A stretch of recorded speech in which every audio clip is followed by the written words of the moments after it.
Hello everyone, Chris Martinson of Peak Prosperity here with your weekly update. It is Friday, September 1st, 2017, and I want to start out by talking to you about the markets. Now, on Monday, we had all this horrible information flowing in around Harvey in the United States, a very catastrophic storm.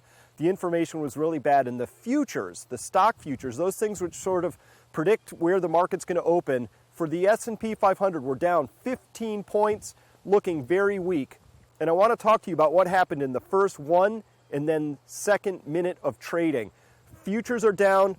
The stock market should have started to sell off, but somebody stepped into the market. The first minute was this giant green candle of buying, and the second minute, a giant green candle of buying, and we are now up 50 points across the whole week from that open here on Friday. So what happened here? Well, I'll tell you what happened was you look at the market internals and you discover that somebody was in there buying heavily the highly leveraged products that drive the market, horsewhip it, like the flea that wags the tail that wags the dog, right?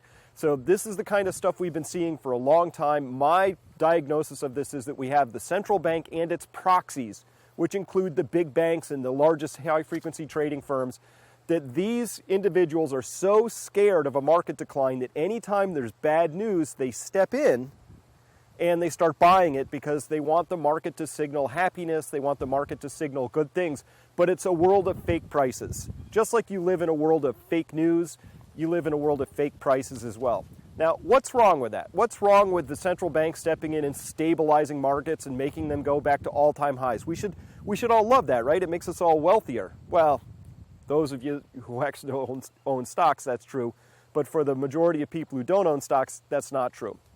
And pay no attention to the fact that as they save the world by making markets higher, they themselves, their friends, their colleagues are all getting very wealthy in the process. Pay no attention that they're driving the largest wealth inequality in the world as they save the world by driving markets higher.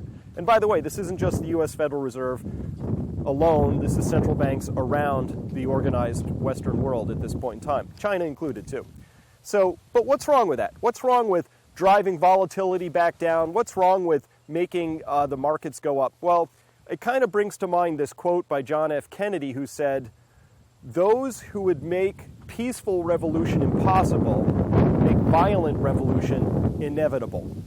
I think there's an inevitable violent revolution coming to our markets at some point because they've suppressed volatility for so long. Now, how did they drive the markets higher all week? Well, I'll tell you, those first two green candles we saw that Monday morning, what we saw in those moments was somebody was selling the bejesus out of the VIX products on the ETFs. These are the volatility products. They compress volatility. It makes the algorithms start to buy other options and futures, which makes the cash market go the direction it's going to go. That's how they do it at this point in time. That is the flea wagging the tail that wags the dog. So that's how it works. Now, what's the narrative all week, though? How has the media, the fake news media, been telling you the reason for why the markets have been going higher? Well, here's a headline. It's from Reuters. This came out on Tuesday, I think, as the markets were really rebounding. It said, "Dollar rebounds, stocks gain as North Korea missile fears recede." What? So remember, there was all this hoopla. It was over the weekend. Maybe, there was going to be a crisis with North Korea, but then they say it recedes.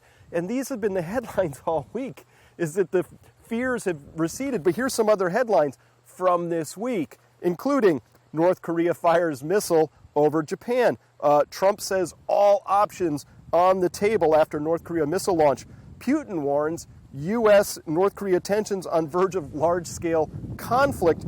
U.S. flies bombers and fighters in show of force over North Korea, and on and on. That's the actual news. But how have they been explaining this rise in the market prices? They've been saying it's because the fears of conflict with North Korea have receded. That's the only explanation that makes sense, because they can't say, hey, fourth largest metropolitan area in the United States just got basically taken out by a storm. That's not happy news. So that's the world you live in right now.